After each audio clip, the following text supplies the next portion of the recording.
A Christmas Carol by Charles Dickens, dramatised by Christopher Dennis, with Michael Gough as Ebenezer Scrooge and Freddie Jones as the narrator.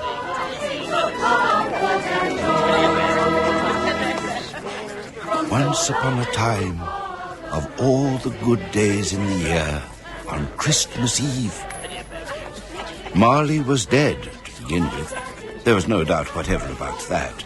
This must be distinctly understood, or nothing wonderful can come of the story I am going to relate.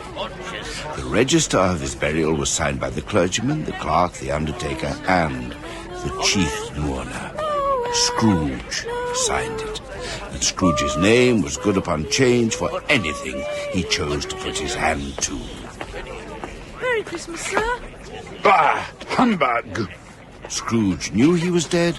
Of course he did. How could it be otherwise? Scrooge and he were partners for I don't know how many years. Scrooge was his sole executor, his sole administrator, his sole friend, and sole mourner. But Scrooge was not so dreadfully cut up by the sad event, but that, excellent man of business that he was, he solemnized the day of the funeral by securing an undoubted bargain. Mr. Scrooge, sir. What is it? I wondered if I might take a coal for the fire in my office, sir. It's gone out. Then put on your muffler. I tell you, Cratchit, any more of these extravagant ideas and you and I must part company. Yes, sir. Very sorry, sir. Oh, but he was a tight-fisted hand at the grindstone, Scrooge. A squeezing, wrenching, grasping, scraping, clutching, covetous old sinner. Hard and sharp as flint, from which no steel had ever struck out generous fire. Secret and self-contained and solitary as an oyster. A Merry Christmas, Uncle Scrooge! Oh. God save you! Humbug! Christmas a humbug, Uncle?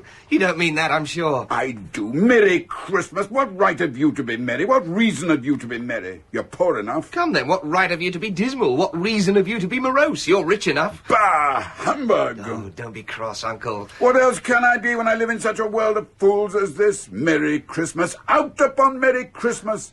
What's Christmas time to you but a time for paying bills without money, a time for finding yourself a year older and not an hour richer? Uncle, at Christmas? If I could work my will, every idiot who goes about with Merry Christmas on his lips should be boiled with his own pudding and buried with a stake of holly through his heart. He should. Uncle. Nephew, keep Christmas in your own way and leave me to keep it in mine. Keep it? But you don't keep it. Let me have it alone, then. Much good may it do you. Much good has it ever done you. There are many things from which I might have derived good and by which I have not profited, I dare say. Christmas among the rest. But I'm sure I've always thought of Christmas time as a good time. A kind, forgiving, charitable, pleasant time. The only time I know of in the long calendar of the year when men and women seem by one consent to open their shut-up hearts freely. And to think of people below them as if they were fellow passengers to the grave and not another race of creatures bound on other journeys. And therefore, Uncle, though it has never put a scrap of gold or silver in my pocket, I believe that it has done me good and will do me good. And I say, God bless it. Bravo, Mr. Frederick, sir. Humbug! And let me hear another sound from you, Cratchit, and you keep Christmas by losing your situation. Sorry, sir. You're quite a powerful speaker, nephew. Wonder you don't go into Parliament. Don't be angry, Uncle. Come and dine with us tomorrow. I'll see you damned first. But why? Why? Why? Why did you get married? Because I fell in love. Because you fell in love? That's the only thing in the world more ridiculous than a Merry Christmas. Good afternoon. Nay, Uncle, but you never came to see me before that happened. Why give it as a reason for not coming now? Good afternoon. I want nothing from you, ask nothing of you. Why cannot we be friends? Good afternoon. I am sorry with all my heart to find you so resolute. We have never had any quarrel to which I have been a party, but I have made the trial in homage to Christmas, and I'll keep my Christmas humour to the last. So, a Merry Christmas, Uncle. Good afternoon. And a Happy New Year. Humbug! Humbug! Humbug! Merry Christmas to you, Mr. Cratchit. Oh, and to you, sir, and many of them, sir. And to Mrs. Cratchit. Thank you, sir. And all the little Cratchits. God bless you, sir. Tiny Tim. How's Tiny Tim? Ah, well, I think he grows a little stronger, sir. Wish him well from me. I will, sir. God bless you, sir. And a happy New Year. Humbug! Good evening, sir. Compliments of the season to you. May I help you, gentlemen? There's another fellow, my clerk. 15 shillings a week and a wife and family talking about Merry Christmas. I'll retire to Bedlam. This way, sir, this way. Two gentlemen to see you, sir. Ah, Scrooge and Marley's, I believe. Have I the pleasure of addressing Mr. Scrooge or Mr. Marley? Mr. Marley? Mr. Marley's dead. Mr. Marley's as dead as a doornail. Though why a doornail, I can't imagine. I should have thought a coffin nail would be more appropriate. Mr. Marley's been dead, let me see, these 7 years. He died 7 years ago. Why, bless my soul, 7 years ago this very night. Mr. Scrooge? Huh? What do you want? Well, we have no doubt, Mr. Scrooge, that his liberality is well represented by his surviving partner. Yes. Cratchit! Beg pardon, sir? At this festive season of the year, it is more than usually desirable that we should make some slight provision for the poor and destitute who suffer greatly at the present time. Many thousands are in want of common necessaries. Indeed. Hundreds of thousands are in want of common comfort, sir. Are there no prisons? Yes, plenty of prisons. And the union workhouses, are they still in operation? They are still. I wish we could say that there were not. And the treadmill and the poor law are in full vigour then? Both very busy, sir. I was afraid from what you said at first that something had occurred to stop them in their useful course. I'm very glad to hear that I was mistaken. A few of us are endeavouring to raise a fund to buy the poor some meat and drink and means of warmth. We choose this time because it is a time of all others when want is keenly felt and abundance rejoices. What shall I put you down for? Nothing. You wish to remain anonymous. I wish to be left alone. Since you ask me what I wish, gentlemen, that is my answer. I don't make merry myself at Christmas, and I can't afford to make idle people merry. But sure. I help to support the establishments I have mentioned, the prisons and the workhouses. They cost enough, and those who are badly off must go there. Many can't go there, and many would rather die. If they would rather die, they had better do it and decrease the surplus population. Besides, excuse me, that is not my business. It is surely the business of all of us who are fortunate enough It to is have not mine. It's enough for a man to understand his own business and not to interfere with other people's. Mine occupies me constantly. Good afternoon, gentlemen. Good afternoon. But, Mr. Scrooge, my dear sir, please, Christmas. Christmas humbug! Oh. Good evening, sir. And you! You want the whole day tomorrow, I suppose? If quite convenient, sir. It's not convenient and it's not fair. If I was to stop half a crown for it, you'd think yourself ill-used, I'll be bound. And yet you don't think me ill-used when I pay a day's wages for no work. It's only once a year, A sir. poor excuse for picking a man's pocket every 25th of December. But I suppose you must have the whole day. Oh, thank you, sir. Be here all the earlier the next morning. Ah, thank you, sir. God bless you, sir. And a merry, Humbug! The office was closed in a twinkling, and the clerk, with the long ends of his white comforter dangling below his waist, for he boasted no greatcoat, went down a slide on Cornhill at the end of a lane of boys 20 times in honour of its being Christmas Eve. And then home to Camden Town as hard as he could pelt to play at blind man's buff. Poulterers' and grocers' trades became a splendid joke, a glorious pageant with which it was next to impossible to believe that such dull principles as bargain and sale had anything to do.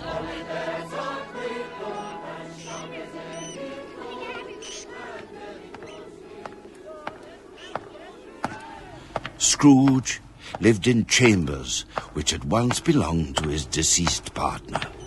They were a gloomy suite of rooms in a lowering building up a yard where it had so little business to be that one could scarcely help fancying it must have run there when it was a young house, playing at hide-and-seek with other houses and have forgotten the way out again.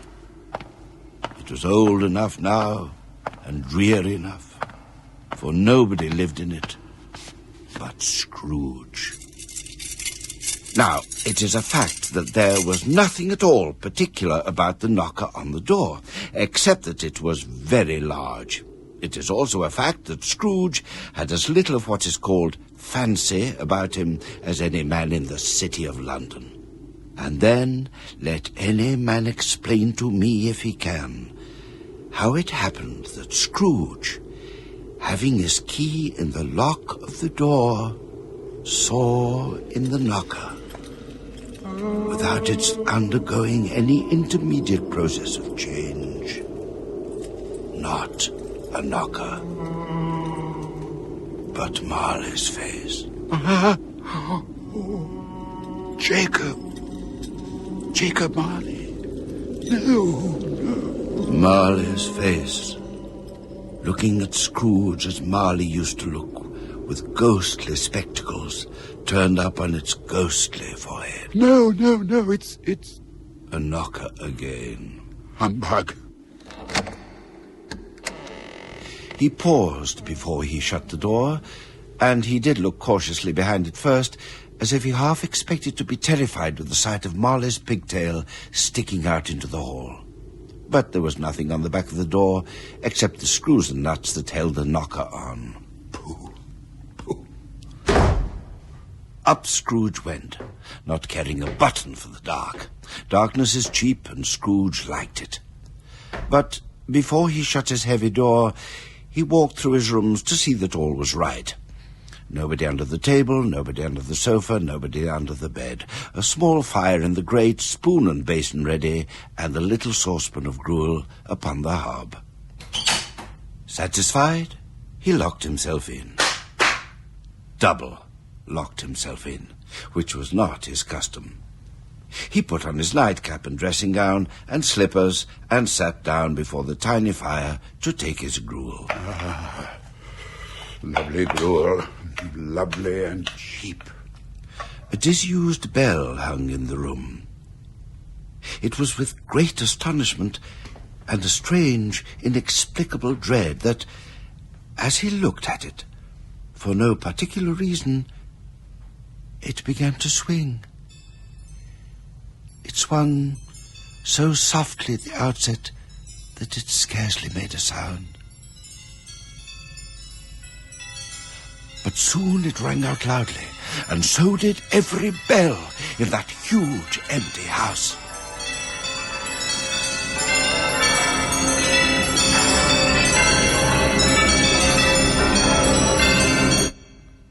Then, in the silence, from the cellar far below,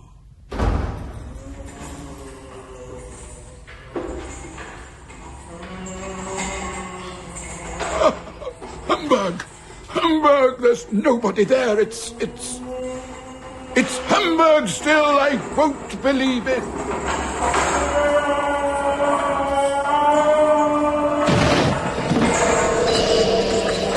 the same face, the very same. Marley in his pigtail, usual waistcoat, tights and boots. The chain he wore was clasped about his knee. It was long and wound about him like a tail. It was made of cash boxes, keys, padlocks, ledgers, deeds, and heavy purses wrought in steel. I don't believe it. I won't believe it. It's Ebenezer Scrooge. How now? What do you want with me? Much. Who are you? Ask me rather who I was. Who were you then? You're particular for a shade. In life, I was your partner, Jacob Marley. Weren't you... Can you sit down? I can. Do it then. You don't believe in me. I don't. Why not? Why do you doubt your senses? Because any little thing can upset them. An upset of the stomach, indigestion, they become cheats. You may be an undigested bit of beef, a blot of mustard, a crumb of cheese, a fragment of underdone potato. There's more gravy than grave about you, whatever you are. Here, do you see this toothpick? I do. You're not looking at it. I see it, notwithstanding. Oh, well, I have but to swallow this to be for the rest of my days persecuted by a legion of goblins entirely of my own creation. It's all humbug, I tell you. Humbug! Mercy, dreadful apparition. Why do you trouble me? Do you believe in me or not? I do, I must. But why do spirits walk the earth, and why do they come to me? It is required of every man that the spirit within him should walk abroad among his fellow men and travel far and wide. And if that spirit goes not forth in life, it is condemned to do so after death. It is doomed to wander through the world. Oh, woe is me, and witness what it cannot share, but might have shared on earth and turned to happiness. Oh, woe, woe. You are fettered. Tell me why. I wear the chain I forged in life. I made it link by link and yard by yard. I girded it on of my own free will, and of my own free will I wore it. Is its pattern strange to you? Well, I... Or would you know the weight and length of the strong coil you bear yourself? It was full as heavy and as long as this, 7 Christmases ago. You have labored on it since. It is a ponderous chain, Ebenezer.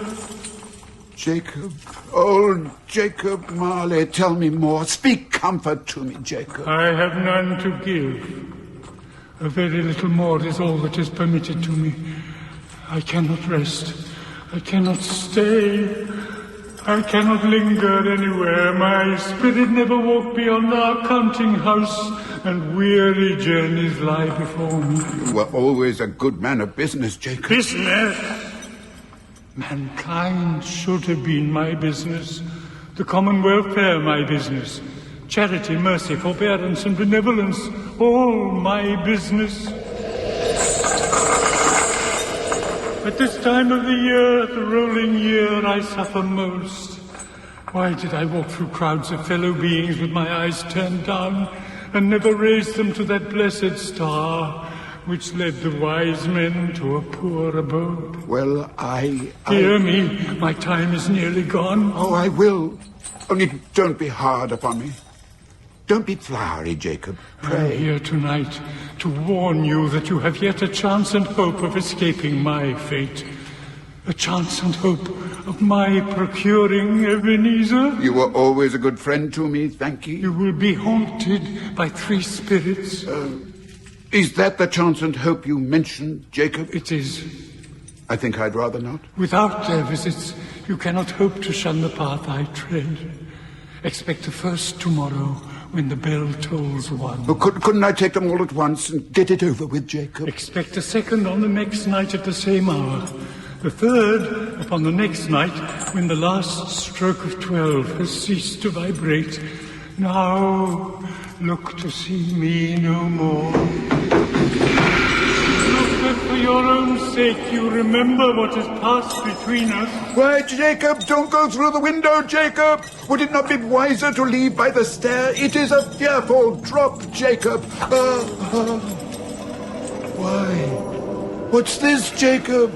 And who are they, walking on the clouds, so laden down with chains and ledgers and cash boxes? And why, there's old... They are my companions. Good men of business, everyone. Now we wander through eternity together, dragging the chains which we have forged in lives of good business. Yes, it's old... What's his name? My, but that's a monstrous iron safe for a man of his age to be carrying. Look to see me no more. But, Jacob, don't go. Can't you tell me more about these spirits, Jacob? You see, I'm not sure that I...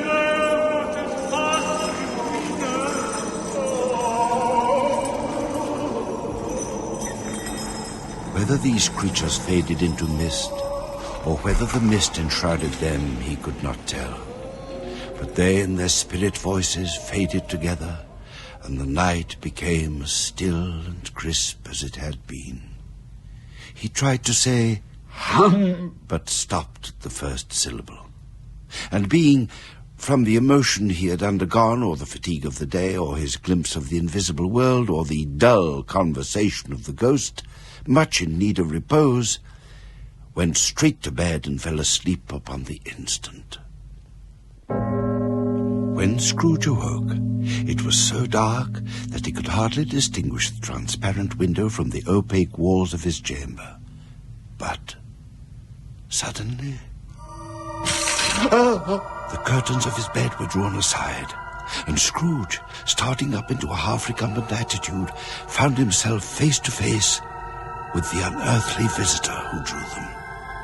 It was a strange figure, like a child, yet not so like a child as like an old man. Its hair was white, yet its face had not a wrinkle on it, and the tenderest bloom was on the skin. It held a branch of fresh green holly in its hand, and, in singular contradiction of that wintry emblem, had its dress trimmed with summer flowers. But the strangest thing about it was that from the crown of its head sprang a bright, clear jet of light. Are you the spirit whose coming was foretold to me? I am. Who and what are you? I am the ghost of Christmas past. Long past? No, your past. You dazzle me. You hurt my eyes. I pray you be covered. What? Would you put out with worldly hands the light I give? I didn't mean to offend. May I inquire what business brings you here? Your welfare. I'm much obliged, but I can't help feeling that a good night's sleep... Rise and walk with me. But the weather, the hour, my bed is warm and the night air outside must be... And I'm coming. Follow. What? Through the window? But I am mortal and liable to fall. Bear but a touch of my hand here, and you shall be upheld in more than this. Oh. As the words were spoken, they passed through and stood in the instant upon an open country road. Do you know where we are? Good heavens! I was bred in this place. I was a boy here. I was happy here. Do you recollect the way? Remember it? I could walk it blindfold. Strange to have forgotten it for so many years. Merry Christmas to ye, Mrs. Burgess. And to you, sir, and to you. Why, yes, it's Mrs. Burgess, lived at the Grange, and he's Davis the carter. A Merry Christmas! Keep on, come on, young town, keep on. Oh, a Merry Christmas, Mrs. Burgess, and Mr. Davis. And to you, young Charlotte. Why, Charlotte, young Tommy. that's it. Charlotte Simpkins, that's her little brother Tom. Merry Christmas to you, Charlotte. Why, they don't see me. These are but shadows of the things that have been.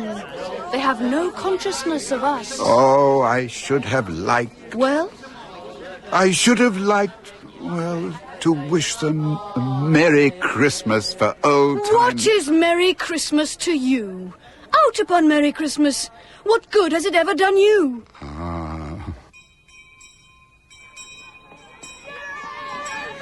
Why, these were my companions. We were all at school together. Look at them running. So glad to be released. So glad to be out of that awful place for the holidays.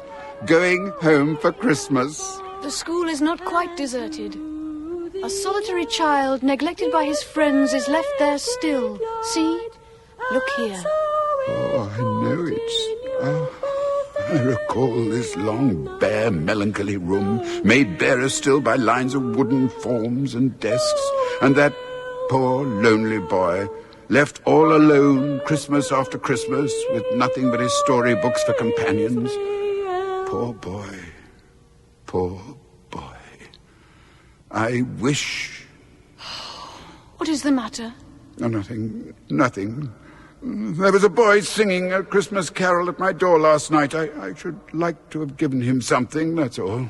Master Scrooge! Master Scrooge!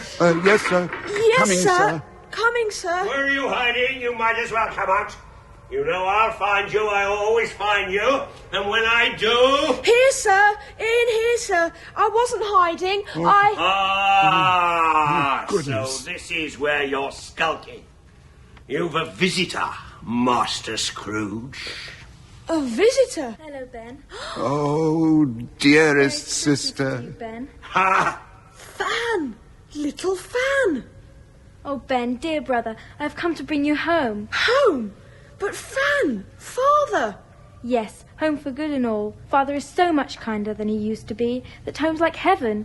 He spoke so gently to me one night when I was going to bed that I wasn't afraid to ask him once more if you might come home. And he said yes, you should, and sent me in a coach to bring you. And you're to be a man and never to come back here. Never? No, never, never, never. And we're to be together all the Christmas long and have the merriest time in all the world. Master Scrooge! You came in a coach, Fan. Where is it? In the drive outside. Come quickly, quickly! Master Scrooge! Fan! She was always a delicate creature whom a breath might have withered, but she had a large heart. So she had, you're right. I will not gainsay it, Spirit. God forbid. She died a woman and had, as I think, children. One child. Your nephew. Yes. Come. And the gloomy, dreary school, the prison of Scrooge's youth, was gone in a twinkling. They were now in the busy thoroughfare of a city, where shadowy people passed and repassed, where shadowy carriages and carts battled for the way, and all the strife and tumult of a real, substantial city assailed their senses. The ghost led Scrooge into a certain warehouse. Do you know this place? Know it? I was apprenticed here. Dick, Ebenezer, yo-ho, yo-ho. Now, where are you both? It's old Fezziwig. Bless his heart. He's Fezziwig alive again. Still at your labours, are you, on Christmas Eve? Why, there's Dick Wilkins, to be sure. Bless me. Yes, there he is. He was very much attached to me, was Dick. Coming, Mr. Fezziwig. Ebenezer, there you are. Why, there's me. Come, hey. Up with the shutters, eh? Out with the garlands. Right, Let's have Mr. those Fezziwig. decorations up before a man can say Jack Robinson. He was always a great one for Christmas, Spirit. No He more loved working, lads. Christmas. Just look at him now. It's time to play. Time to sing and make merry. Where's that fiddler? Where's that old John Jackson with his fiddle that shrieks like 50 stomachaches, eh? Where is he? He's coming, Mr. Fezziwig. Here, Mr. Fezziwig. And a Merry Christmas to you. And to you, old John. And to you. God bless you. Well, tune up, old fellow. Tune up, and let's have a catch to set our feet a tapping. Hey, up with the holly now, Dick. Come on. Higher there. Higher. Yeah, and the mistletoe. Don't forget the mistletoe. The mistletoe was found and hung where it could not be avoided. The floor was swept and watered. The lamps were trimmed. Fuel was heaped upon the fire. And the warehouse was a snug and warm and dry and bright a ballroom as you would desire to see upon a winter's night. Oh, my girls. In came the three Mrs. Fezziwig, and in came the 6 young followers whose hearts they broke. And then in came Mrs. Fezziwig, one vast, substantial smile. Mrs. Fezziwig, your most humble servant, ma'am. Oh, Mr. Fezziwig, get off with you. Now, I beg you'll accompany me a step or two, ma'am. Come along. No, Mr. Fezziwig, where are you taking me, pray? Just another step, ma'am. Whoa, oh, no, that's too far. Back up a touch, old girl. There. What are you answering? What are you doing to me? What will people think? What will they think, indeed? They'll think there's a pretty, pert young woman who's old enough to know better than to go standing under mistletoe asking for trouble, eh? Quick, lads! Kiss the hussy! And here come the guests! Good evening to your friends. Come in out of the cold night air. And a Merry Christmas to you. And a Merry Christmas to you, Sister Fezziwig. Lord bless me, Mr. Fezziwig. Your own warehouse looks like a palace. Does fit it? for a feast, eh? Fit for a feast. And fit for a princess, eh? And here comes a princess. Come in, Belle, my dear, come in. Happy Christmas to you, Mr. Fezziwig. Come with me, sweet Belle, before that Ebenezer keeps you to himself for the rest of the evening, eh? Let an old fellow have his moment, eh? Strike up, old John. Strike up. Let's have a dance. Yes, have Sir Roger de Coverley. Come, Mrs. Fezziwig, come. Let us old ones show the youngsters how Sir Roger de Coverley should be danced. Come one, come all, and take your partners. And a Merry Christmas to you all. A Merry Christmas to all the world. God bless it. And a Merry Christmas to you, Mr. Fezziwig. God bless you. Hurrah for Mr. Fezziwig! Hurrah! God bless you.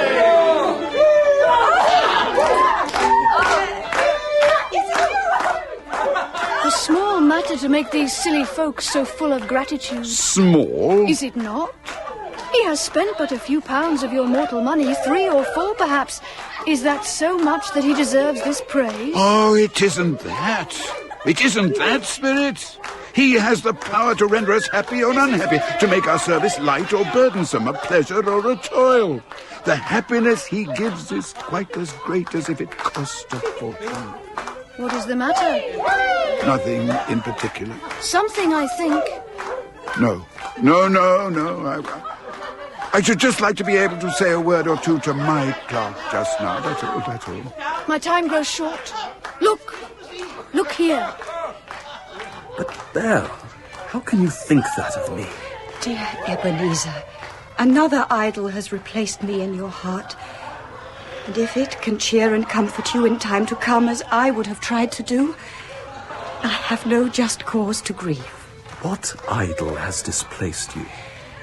A golden one. You fear the world too much. All your other, finer hopes have merged into the hope of being beyond its sordid reproach. I have seen your nobler aspirations fall off, one by one, until the master passion, gain, engrosses you. Belle! I must release you. Have I ever sought release? In words? No, never. In what, then? In a changed nature. An altered spirit. Your proposed partnership in business with Jacob Marley, this has altered you most of all. It seems that to both of you, business is to be your entire world. There will be not space nor time for aught but business. Jacob is a good man. I grant you, a good man of business. But what has this to do with you and I? Tell me, and tell me truly, if this contract made between us when you were a boy, and when we thought as one, had never been, would you seek me out and try to win me now? Yes, oh, say yes. You think not? I would gladly think otherwise if I could. Heaven knows. Let us waste no more time on this conversation, Belle. No. Let us not. You may, I half hope you will, have pain in this parting, but I know that in a very brief time you will dismiss the recollection of it as an unprofitable dream from which you awoke In time. Oh, no. May you be happy in the life you have chosen. Goodbye, Ebenezer. Goodbye. No, fool, go after her. Beg her forgiveness. He cannot hear you. See, he is already engrossed in his ledgers and his columns of figures. That is where his heart lies. He has already made his choice. Oh, Spirit, show me no more. No more. Conduct me home. Why do you delight to torture me? I show you only what has been. What you have been. I see it and I feel it. Now take me home, I beg of you. My time is short, yet there is one shadow more that you must see. No more. I don't wish to see it. Show me no more. Look. Now be quietly. Hide, she mustn't see us. Children. Oh, I could have sworn they were... What? Belle? She is a mother now and another's wife. Now, where did I put it? I get more absent-minded every day. Hooray! Oh, you made me jump. A Merry Christmas, Mother. A Merry Christmas. Here. Oh, well, what's all this? What are these? Your presents, Mother. For Christmas. We've been saving and saving. And making. Yes, they have, Mother, all the year through. For the best mother in the world. I'll let go that. Dick! And here, my dear, this is for the best wife in the world. Do you know, oddly enough, they both seem to be the same person. Oh, well, thank you, my dear. Look what I've got, Father. Look what I got for Christmas. I got a book, Father. Will you read it with me? Soon, my dear. Belle, I saw an old friend of yours this afternoon. Oh, who was it? Yes. How can I guess? £50 for 2 years at 7% compound interest. But where's your security, eh? Show me your security or I'll be forced to foreclose. Oh, I know. It's Mr. Scrooge. Mr. Scrooge it was. For nobody dares to call him Ebenezer anymore. Now he's Mr. Scrooge to all the world. I passed his counting house window. As it was not shuttered and his candle was lit, I couldn't help seeing him, still counting up his endless lines of figures on Christmas Eve. His partner, Jacob Marley, lies upon the point of death, I hear. And there sat Ebenezer all alone.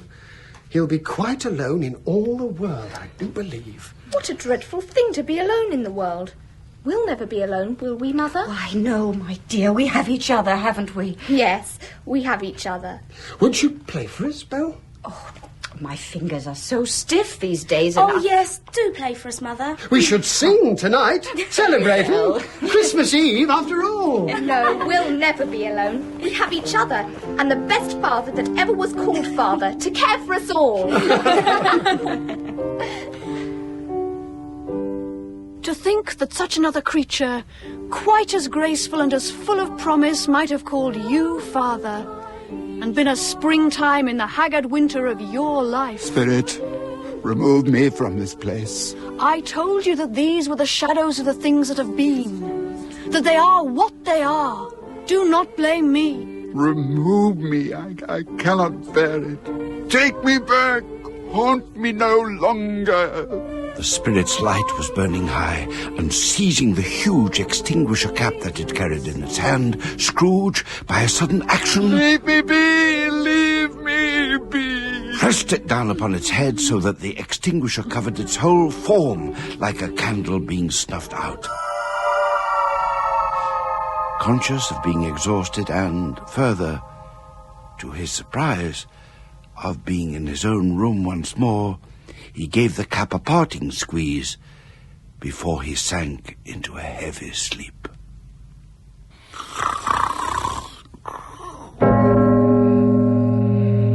He sat up in bed suddenly, in the midst of a prodigious snore. 1 o'clock, and nothing. Nobody. Nothing! A dream, all a dream! Jacob Marley, Marley's dead! Yet, though he was alone, he was acutely conscious of being the very core and centre of a blaze of ruddy light, which seemed to emanate from the adjoining room. He got up and softly shuffled in his slippers to the door. Ghost of the past. Ghost of humbug. It's all humbug. Ebenezer Scrooge! Come in! Ebenezer Scrooge! The room had undergone a surprising transformation. The walls and ceiling were so hung with living green that it looked a perfect grove, from every part of which gleaming berries glistened. Crisp leaves of holly, mistletoe, and ivy reflected back the light of a blazing fire. Heaped upon the floor, to form a kind of throne, were turkeys, geese, game, poultry, great joints of meat, sucking pigs, long wreaths of sausages, mince pies, plum puddings, red hot chestnuts, and seething bowls of punch that made the chamber dim with their delicious steam. Come in. Come in and know me better, man. In easy state upon his couch, there sat a jolly giant, glorious to see, clothed in a vast green robe and with a wreath of holly on his head. He bore a glowing torch, in shape not unlike Plenty's horn, and held it up high to shed its light on Scrooge as he came peeping round the door. Who are you? I am the ghost of Christmas present. Look upon me. You've never seen the like of me before. Never. Have never walked forth with the younger members of my family, meaning, for I am very young, my elder brothers, born in those later years. I don't think I have. I'm afraid I have not. Have you had many brothers, Spirit? More than 1,800. A tremendous family to provide for. Oh, miserable man. Spirit, conduct me where you will. I went forth last night upon compulsion, and I learnt a lesson which is working now. Tonight, if you have aught to teach me, let me profit by it. Touch my robe!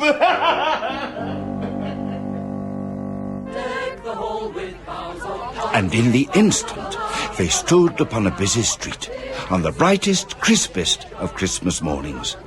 The poulterers' shops were still half open, and the fruiterers were radiant in their glory. There were great, round, pot-bellied baskets of chestnuts, shaped like the waistcoats of jolly old gentlemen, lolling at the doors and tumbling into the street with their wanton apoplectic opulence. And there emerged from scores of nameless alleyways innumerable poor and ragged revellers carrying their dinners to the baker's shop to cook. The Spirit stood at the baker's door and, taking off the covers as their bearers passed, sprinkled incense on their dinners from his torch.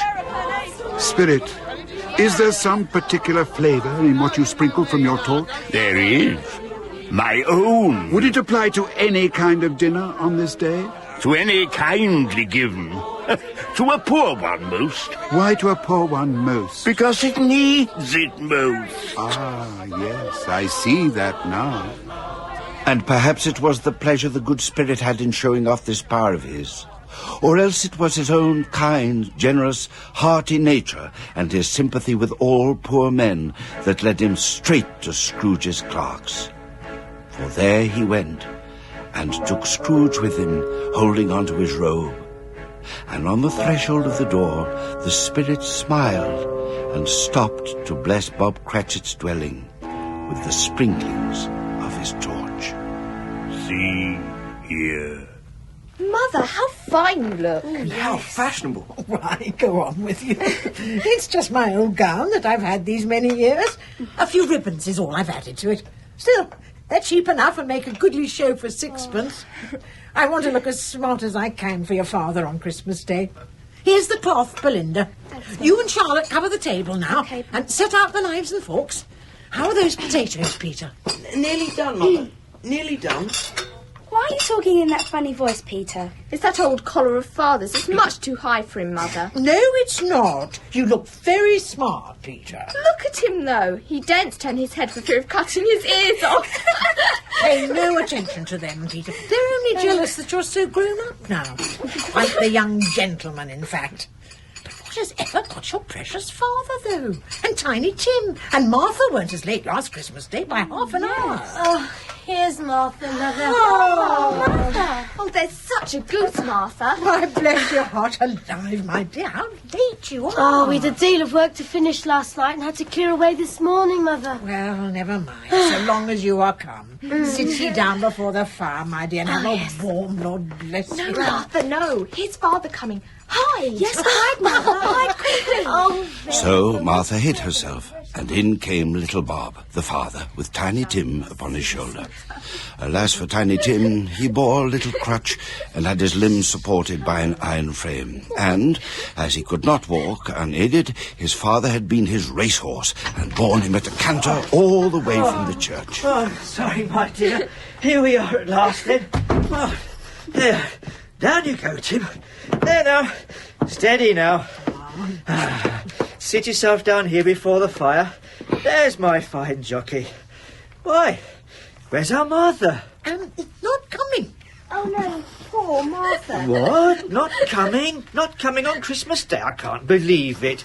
I know they work her far too hard at that place, poor lamb that she is, but, well, Christmas Day. Here I am, Father.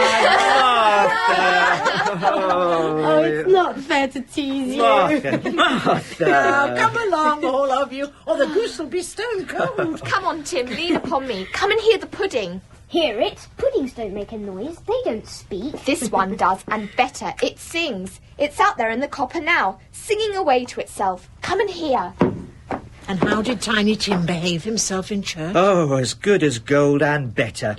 He told me coming home that he hoped the people saw him sitting in the church because he was a cripple, and it might be pleasant for them to remember upon Christmas Day who it was made lame beggars walk and blind men see.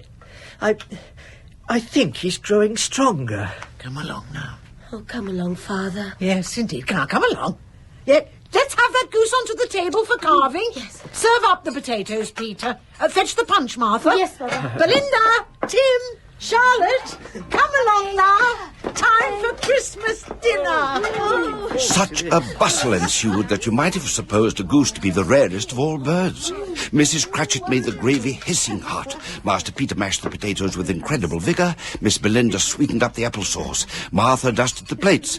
Bob took Tiny Tim beside him in a tiny corner at the table, and grace was said. For what we're about to receive, amen. It was succeeded by a breathless pause, as Mrs. Cratchit, looking slowly along the carving knife, prepared to plunge it into the breast.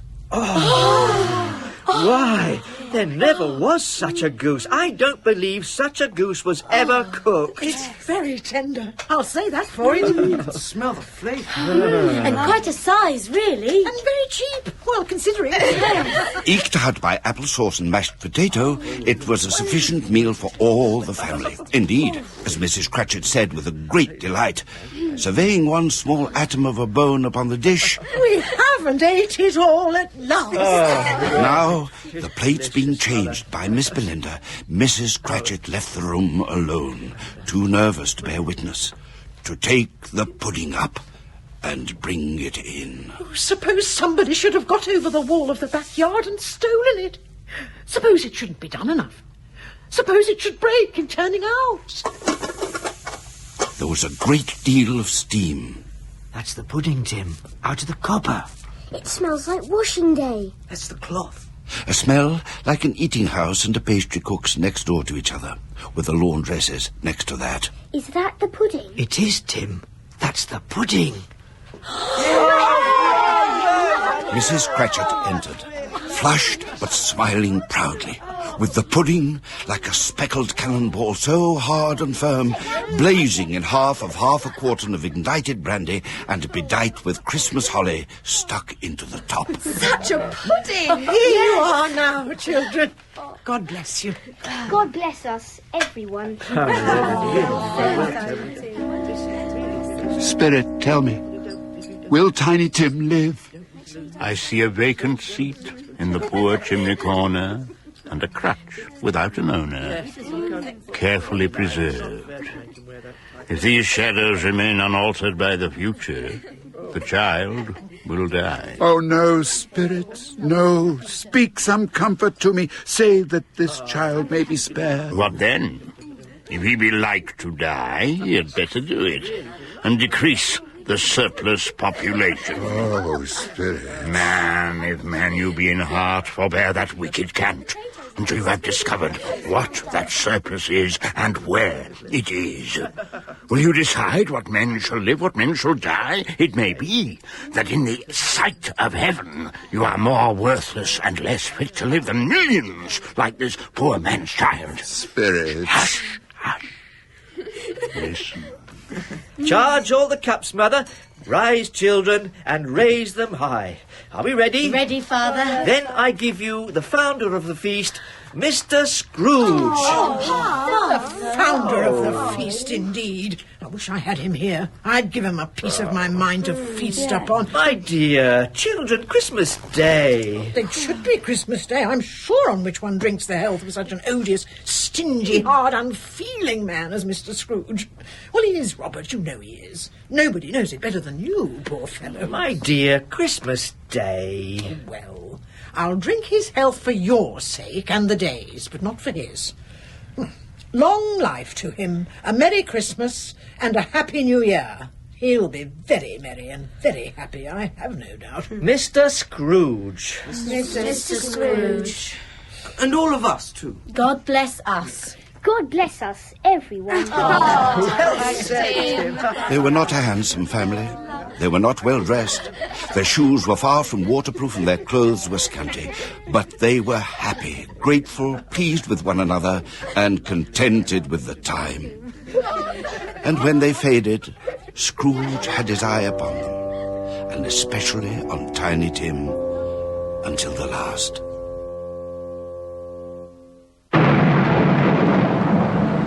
Suddenly, Scrooge was clinging for dear life to the spirit robe as they sped through the night sky. Whither? Not to see. To see. To Scrooge's horror, looking back, he saw the last of the land, a frightful range of rocks behind them. And his ears were deafened by the thundering of the water as it rolled and roared and raged. Built upon a dismal reef of sunken rock, some league or so from shore, there stood a solitary lighthouse.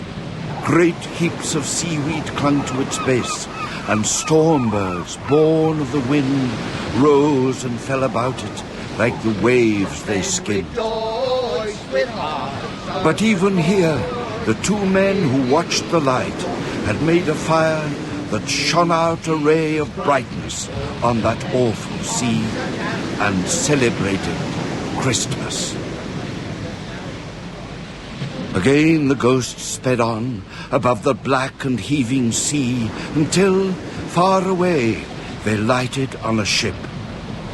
They stood beside the officers who had the watch, dark, ghostly figures in their several stations, but every man among them had a Christmas thought with homeward hopes belonging to it.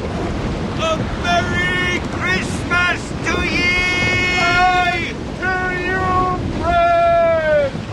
And to you! It was a great surprise to Scrooge, therefore, when...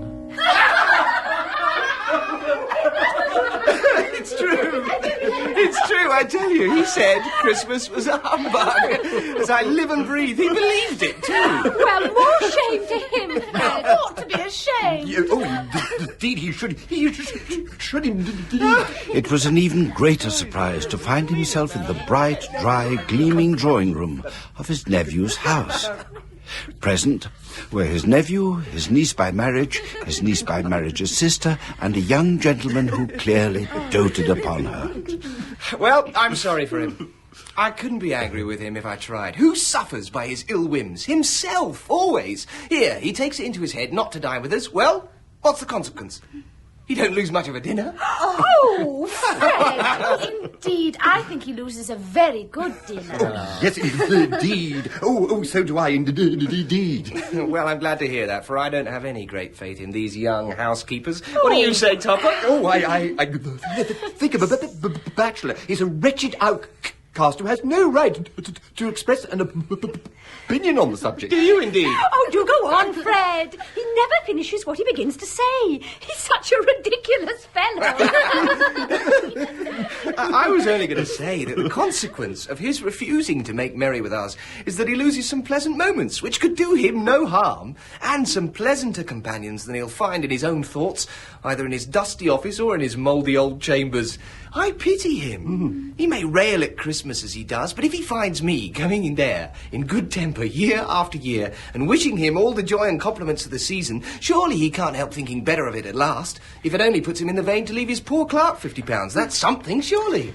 Well, I'm tired of all this talk of your Uncle Scrooge. It's quite cast a blight on our party. Indeed, it has. Mean old skin Oh, indeed it has, indeed it has. I vote we have a game. Oh, yes, a game. Blind man's buff. Oh, no. For you only ever catch the same person. And then we all have to sit by while you squeeze and pinch her for half an hour, pretending you don't know who it is. Let's play a new game. Let's play yes and no. Yes and no? I've never heard of it. How do you play that? Do you have to wear a blindfold? I've got a blindfold. No, you do not. Put the handkerchief away, Topper, and sit down. Now, I have to think of something, and you have to guess what it is. How do we do that? We're not mind readers. You ask me questions about it. All right, then. What is it? You ask me questions about it, but I can only answer yes or no. Oh, very well. You're sure you've thought of something? Yes. And you're not going to change your mind halfway through and think of something else? No. Oh, I see. Is it an animal? Yes. A live animal? Yes. A nice animal? No. A disagreeable animal? Very. I mean, yes. Does it growl? Yes. Does it grunt? Yes. Does it live in London? Yes. Growls and grunts and lives in London. Ever can it be, Spirit? But does it live in a menage? Does it live in a zoo? No. Is it killed in a market? No. Isn't it a menagerie? Isn't killed in a market? Is it a horse? No. Is it an ass? No. A cow? No. A bull? No. A dog? A tiger? No. A dog? A dog? A dog? A dog! Yes! No. Oh. A pig? No. An elephant? No. A bear? No. A camel? A mule? No. A crocodile? No. A rhinoceros? I know! Fred, I know what it is. Well, what is it? Yes, what is it? What is it?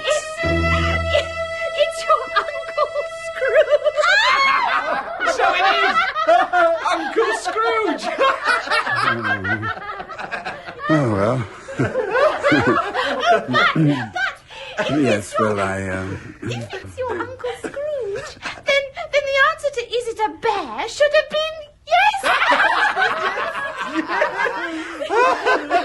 Well, he's given us plenty of merriment, I'm sure. And it would be ungrateful of us not to drink his health.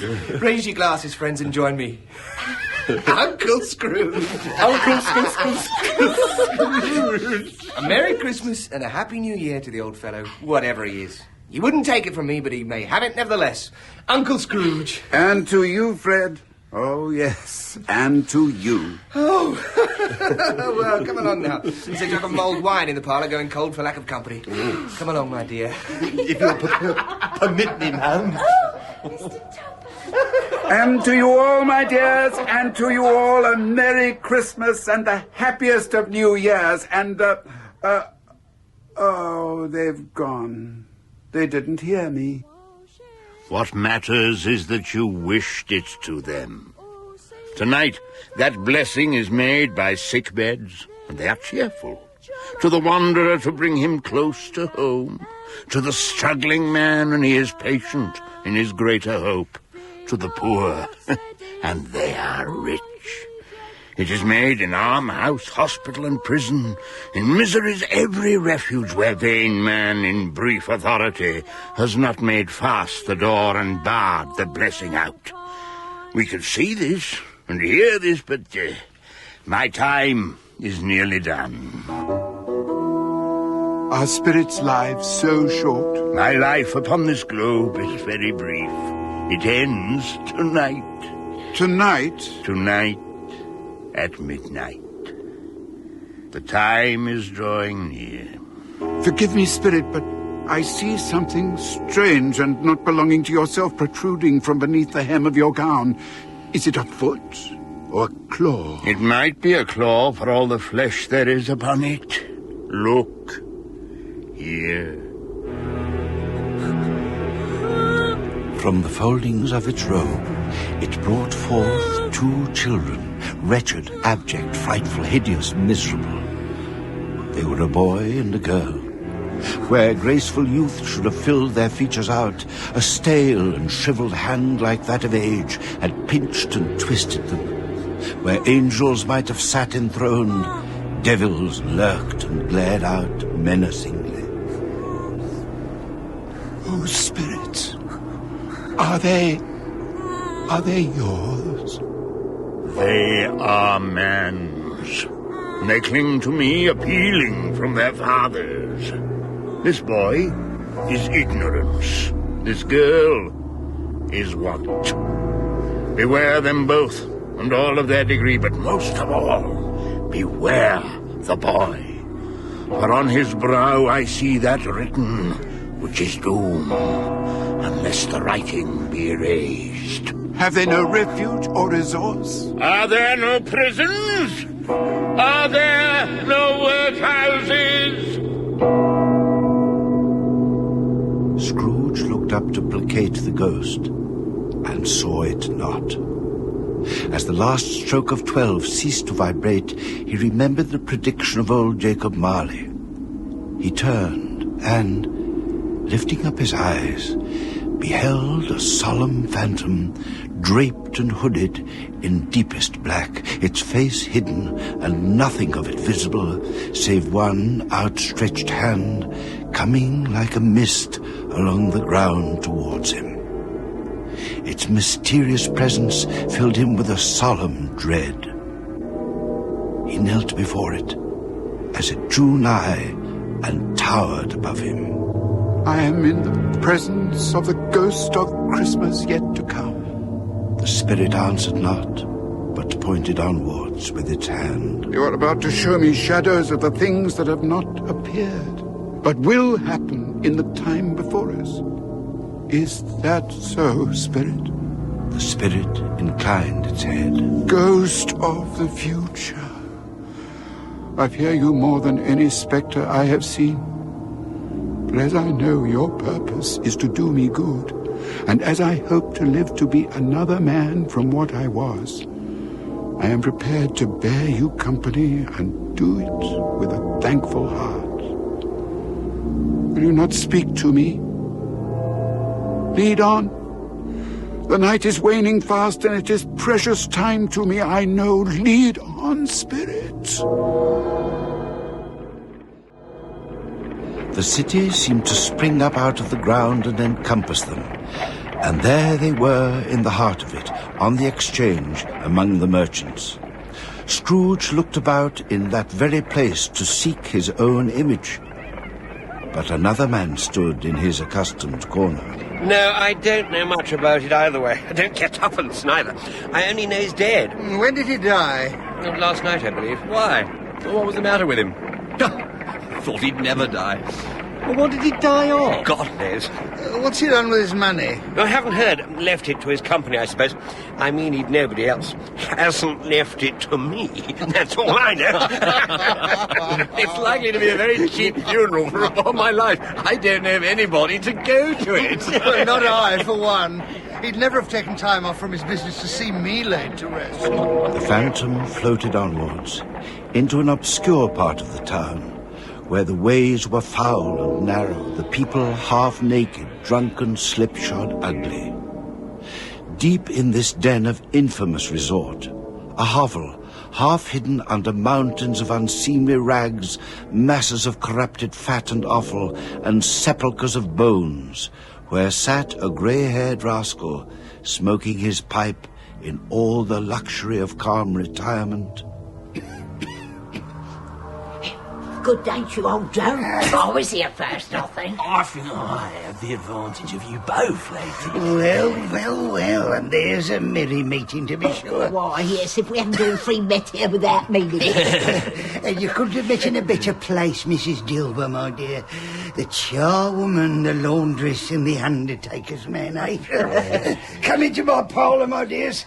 Come into my parlour. You were made free of it long ago, Mrs. Dilber, and the other two ain't no strangers, eh? We'll shut the door and be private, I think. You all made remarkable good speed, my dears. Remarkable good speed. You can't have been dead above an hour or two. What odds then, eh? What odds? Every person has a right to take care of themselves. Yeah. He always did. Yeah, that's true indeed. No man more so, eh? We're not going to pick holes in each other's coats, I should hope. No, indeed, my dears. I should hope not, indeed. Very well, then. That's enough. Who's the worse for the loss of a few things like these? Not a dead man, I suppose. No, indeed. If he wanted to keep him after he was dead, wicked old screw, why wasn't he natural in his lifetime? If he had been, he'd have had somebody to look after him when he was struck with death, instead of lying, gasping out his last there, alone by himself. That's the truest word that was ever spoke. It's a judgment on him. It is, yeah. Open the bungalow, Joe, and let me know the value of it. Speak out plain. Yeah, right. I'm not afraid to be the first. Well, now, sheets, yes, towels, a little wearing apparel, right. 2 teaspoons, old-fashioned, a pair of sugar tongs, 3 boots. Now, let's think now. Oh dear. I always gives too much to the ladies. It's a weakness of mine, and that's the way I ruin myself. Here. Just a minute. Is this all? If you asked me for another penny and made it an open question, I'd repent of being so liberal and knock off half a crown. Now then. Mr. Undertaker's man, let's see what you brought me. Seals, 2, pencil case, 1, sleeve buttons, 2, a brooch. Yeah, that's right. Of no great value. There. Not a penny more. And now, undo my bundle, Joe. Now then, Mrs. Gilbert. And what if we hear, eh? What do you call these, eh? Bed curtains. Bed curtains. You don't mean to say you took them down, rings and all, with him lying there? Yes, I do. Why not? You were born to make your fortune, Mrs. Gilbert, and you'll certainly do it. I certainly shan't hold my hand when I can get something into it by reaching it out. For the sake of such a man as he was, I promise you. Now, don't you go dropping lamp oil upon them blankets now. His blankets? Who else do you think? Oh, dear me. Well, really? He's likely to take cold without him, I dare say. Yeah, I hope he didn't die of anything catching. Hey, what's that? Don't be afraid of that. I ain't so fond of his company that I'd loiter about for such things if he did. You may look through that shirt till your eyes ache, but you won't find a hole in it nor a threadbare place. It's the best he had, and a fine one too.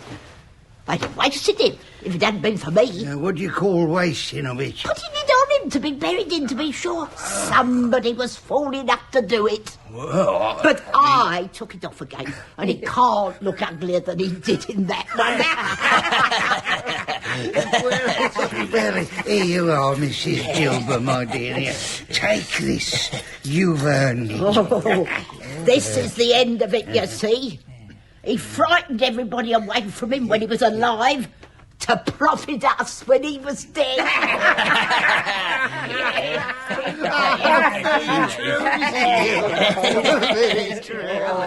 Spirit, the case of this unhappy man might be my own.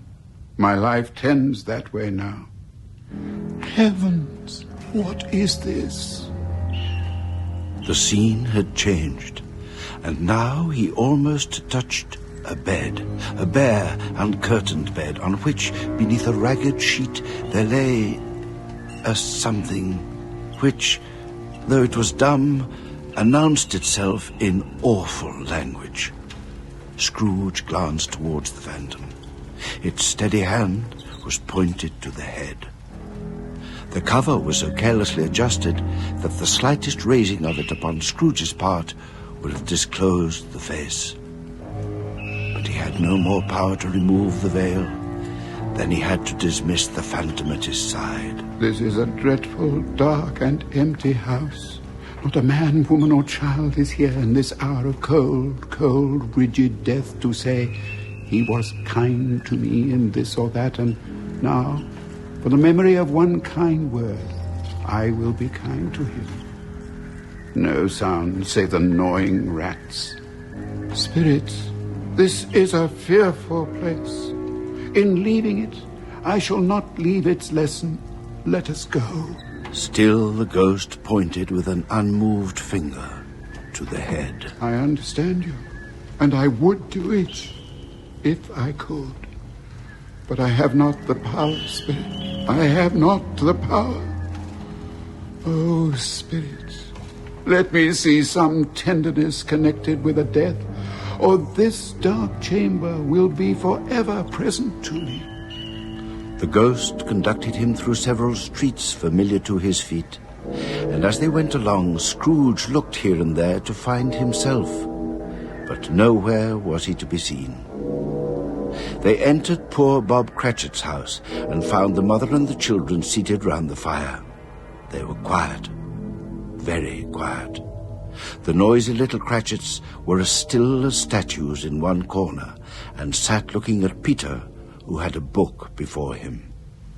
And he took a little child and set him in the midst of them. Rest your poor eyes, Peter. Tired and red. Oh, dear. So am I. It's the sewing. It's the colour. It hurts my eyes. The colour? Black. Oh, no, poor Tiny Tim. It makes them weak by candlelight, and I wouldn't show weak eyes to your father when he comes home for the world. Must be near his time. Past it, rather. But I think he's walked a little slower than he used to, these last few evenings, Mother. I've known him walk with Tiny Tim upon his shoulder very fast indeed. And so have I often. And so have I. And I. But he was very light to carry, and your father loved him so that it was no trouble at all. There is your father at the door. Good evening, my dears. Come along, Robert. Sit you down at the table. Your tea's ready for you. Here you are, Father. My, how well you're doing with your sewing. Be done long before Sunday. It's to be Sunday then, Robert? Sunday. It would have done you good to see how green a place it is, but you'll see it often. I promised him I would walk there of a Sunday. Oh, my little child. My little child. Oh, dear Father. Father. There now, Robert. I saw Mr. Scrooge's nephew in the street. He asked me what was the matter, for I suppose I did look a little down. I told him. I scarcely know him, but he's such a pleasant-spoken fellow. He said, "I am heartily sorry for it, Mr. Cratchit," he said, "and heartily sorry for your good wife. If I can be of service to you in any way," he said, giving me his card, "that's where I live. Pray come to me." Now, it wasn't for the sake of anything he might be able to do for us, so much as for his kind way that was quite delightful. It really seemed as if he had known our little Tiny Tim and felt with us. I'm sure he's a good soul. You would be sure of it, my dear, if you saw and spoke to him. I shouldn't be at all surprised if he got our Peter a better situation. Oh, only hear that, Peter. And then Peter will be keeping company with someone and setting up for himself. Get along with you. Oh, it's just as likely as not. Yes. But, my dears, however and whenever we part from one another, I am sure we shall none of us forget poor Tiny Tim, shall we? All this first parting there was amongst us. Never, Father. And I know, my dears, that when we recollect how patient and how mild he was, although a little child, we shall not quarrel easily amongst ourselves and forget poor Tiny Tim in doing so. No, Father, never. I am very happy. I am very happy. Mrs. Cratchit kissed him, and his daughter kissed him. The two young Cratchits kissed him, and Peter and he shook hands. Ah, Spirit of Tiny Tim, thy childish essence was from God.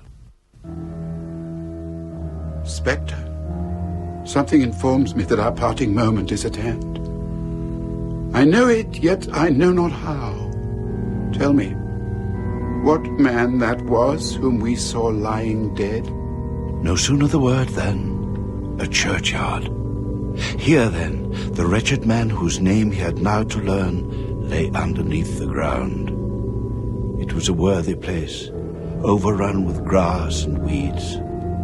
The spirit towered like a column of smoke among the graves, and pointed down to one. Before I draw near to that stone to which you point, answer me one question. Are these shadows of the things that will be, or are they the shadows of the things that may be only? Still the spirit pointed downwards to the grave by which it stood. Men's courses will foreshadow certain ends, but if the courses are departed from, the ends will change. Say it is thus with what you show me. The spirit was immovable as ever. Scrooge crept towards it, trembling as he went, and, following the finger, read upon the stone of the neglected, overgrown, uncared-for grave. Ebenezer Scrooge, am I the man who lay upon the bed? No, spirit, oh, no, no, spirits, hear me. I am not the man I was. I will not be the man I must have been, but for this intercourse. Why show me this if I am past all hope? Good spirit, your nature intercedes for me and pities me. Assure me that I may yet change these shadows you have shown me by an altered life. I will honor Christmas in my heart and try to keep it all here. I will live in the past, the present, and the future. The spirits of all three shall strive within me.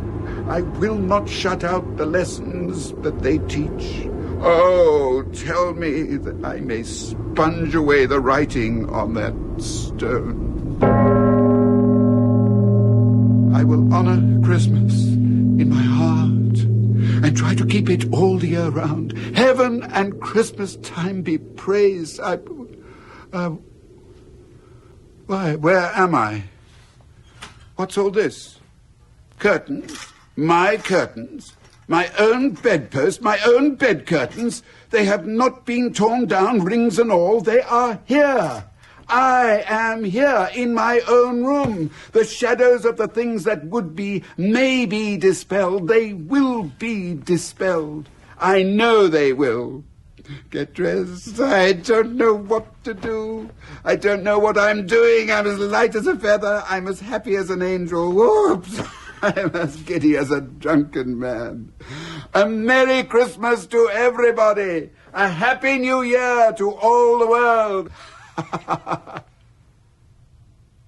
What's that? Why, it's me. I laughed. I can laugh. I don't know what time it is, what day it is, what month it is, but I can laugh. I don't know how long I've been among the spirits. I don't know anything. I'm quite a baby. I don't care. I'd rather be a baby. The window. Let's have a look. Come on now, you opened easier than this to let Jacob Marley through. Oh, whoops. Oh, glorious, glorious, glorious. Hey there, you. What? What's today, my fine fellow? Today? Well, it's Christmas Day, isn't it? It's Christmas Day. I have missed it. The spirits have done it all in one night. They can do anything they like. Of course they can. Of course they can. Hello, my fine fellow. Hello. You know the poulterers on the next street but one at the corner? I should hope I did. Oh, an intelligent boy. Oh, a remarkable boy. Do you know whether they've sold the prize turkey that was hanging up there? Not the little prize turkey, the big one. What? The one as big as me? What a delightful boy. It's a pleasure to talk to him. Yes, my buck. It's hanging there now. Is it? Go and buy it. What?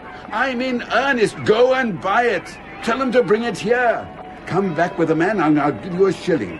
Come back with him in less than 5 minutes, I'll give you half a crown. Cool.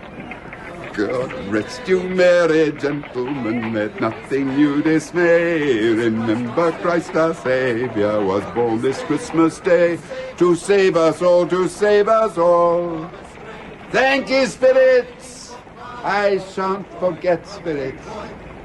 I shan't forget. He wound his muffler round his neck with such enthusiasm it was like to choke him, crammed his hat upon his head at a decided tilt, and fairly capered down the stairs to open the door into the street. He stopped to take the corner of his muffler and give the knocker on the door a grateful polish. And that is where I came across him. I shall love it as long as I live. You're a wonderful knocker.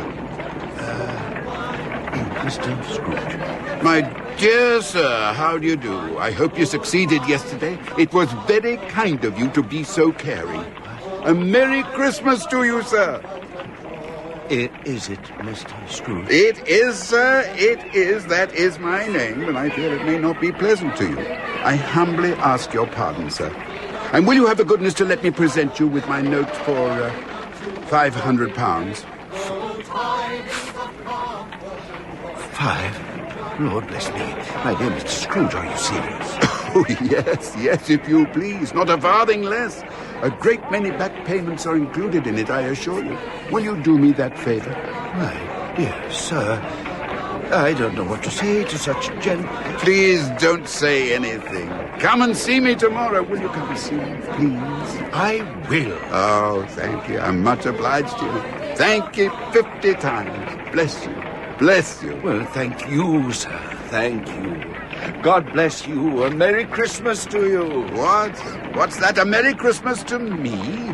Why, yes, of course, a Merry Christmas to me. A Merry Christmas to me. Are you the gent wanting the bird? Ah, the turkey. My, was there ever such a turkey? Was there ever such a fine bird for a Christmas morning, eh? Here, my dear fellow. And now, my fine buck. Do you think you can carry that?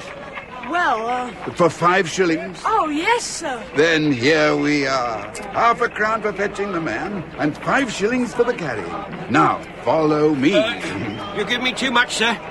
Here's your change. Oh, keep it, my dear fella. Keep it, and a Merry Christmas to you. Oh, well, and a Merry Christmas to you, sir. And many of them. Yes. And a Happy New Year. Yes, a Merry Christmas to me, to all of us. Come on, my lad, follow me. Where to, sir? Why, to Camden Town, to Bob Cratchit's. Come along, then, off we go. Uncle Scrooge? Fred, my dear fellow, wonderful to see you. A Merry Christmas to you. Uncle Scrooge, And are you all right? My pretty niece, may I? A Merry Christmas, my dear. Are you all right, Uncle? All right. Never better, Fred, my dear fellow. Fred. Yes, Uncle? Forgive my rudeness yesterday. Your invitation to dinner, does it still stand, Fred? Of course it does, Uncle. Then I'll come, if I may. If you may, you'll be the most welcome guest there. Oh, God bless you, Fred. God bless you. I want to have a serious talk with that friend of yours, Topper. Why, I didn't know you'd ever met Topper, Uncle. What do you want to talk to him about? It's high time he proposed to that sister of yours, my dear, and put himself out of his misery. Well, come along, my lad. Camden Town. Oh, and can we be sure to play that game? What game, Uncle? Why, yes and no, of course. What else? A Merry Christmas to you both. And a Merry Christmas to you, Uncle. Over that hall the moon shines bright. The bells of paradise I heard them ring, proclaiming our Saviour was born this night. and I love my Lord Jesus above anything. Bravo! Oh, well done, Tim. Well done, lad. He learned it all by himself, too. And now it's Peter's turn. No, oh, no, I can't. Yes, you can. Come on, Peter. Who can that be, I wonder? I'll go. Who on earth would be calling on Christmas morning? Cratchit. It's Mr. Scrooge. Oh, no. What does he want? He wants to come in. Oh, my goodness. Let him in, Peter. Let him in. Over here, children. Away from the fire. Mr. Scrooge, sir. Cratchit. Yes, sir? What do you mean by this? What? I said, what do you mean by it? Wait, it's Christmas, sir. Christmas? Only once a year, sir. No, I tell you what, my friend. I am not going to stand this sort of thing any longer. But, sir... And therefore, I'm going to raise your salary. Mr. Scrooge? Raise it, I'm going to double it. Well, don't look at me like that, eh? What's the matter with me? Something the matter with me? Mr. Scrooge, A Merry Christmas, Bob, my good fellow. A merrier Christmas than I've given you for many a year. I'll raise your salary and endeavour to assist your struggling family. And we'll discuss your affairs this afternoon over a Christmas bowl of smoking bishop. Mrs. Cratchit, my dear lady, I should like, if I may, to shake your hand. Mr. Scrooge. I give you my word, ma'am, that I shall no longer be the ogre of this family. And I hope that you'll let me, ma'am, after all you've suffered at my hands, be a friend. Well, I don't know what to say. Mrs. Cratchit, ma'am, outside is a young fella bent double under the weight of bird that I'd be glad if you'd accept and set about cooking for your real Christmas dinner. Oh. Fetch 'em both in, ma'am. Fetch 'em both in. Thank you, Mr. Scrooge. I think you'll find it a good deal bigger than Tiny Tim here. Well, now, Tiny Tim, may I shake your hand, sir? Are you really Mr. Scrooge? I am. I must confess it. I cannot deny it. Why, sir? You're not at all what I expected. I should hope I am not. Indeed, I promise you I am not. Though every word you've heard about me in the past has been true. I'm certain of that. Oh, Mr. Scrooge, is it... Henceforth, though, I hope... Well, I hope for many things, but with your father's permission...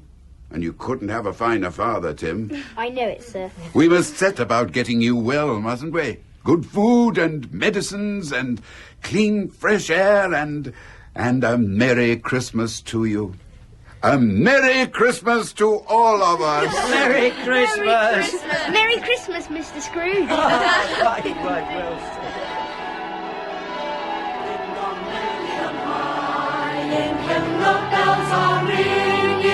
Ding dong merrily the sky is written with angels singing. Scrooge was better than his word, and to Tiny Tim, who did not die, he was a second father. He became as good a friend, as good a master, and as good a man as the good old city knew. And it was always said of him that he knew how to keep Christmas well, if any man alive possessed the knowledge.